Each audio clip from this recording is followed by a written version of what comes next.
అందరికీ నమస్కారం.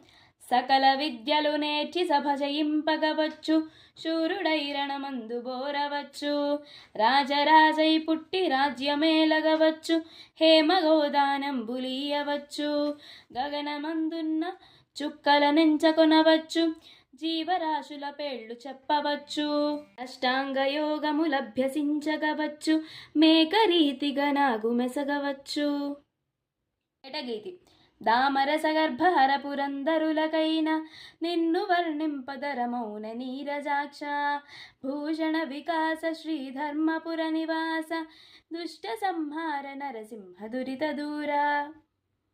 అంటే, ఓ నరసింహ, విద్యలన్నీ నేర్చుకుని సభలలో విజయం పొందవచ్చు, అలాగే యుద్ధాలలో గెలుపు పొందవచ్చు, చక్రవర్తి అయి అంటే గొప్ప రాజైపోయి భూమి అంతటినీ ఏలవచ్చు, బంగారమును ఆవులను దానం ఇవ్వచ్చు, నక్షత్రములు లెక్క పెట్టవచ్చు, జంతువులను వాళ్ళ యొక్క పేర్లను కూడా మనం గుర్తుపెట్టుకోవచ్చు, మేకల్లాగా ఆకులు తిని బతకచ్చు, యోగంబులను అభ్యసించవచ్చు. కానీ నిన్ను తెలుసుకుని వర్ణించుట ఆ బ్రహ్మాది ఇంద్రాదులకు కూడా సాధ్యం కాదు. ఇది ఈ పద్యం యొక్క భావం.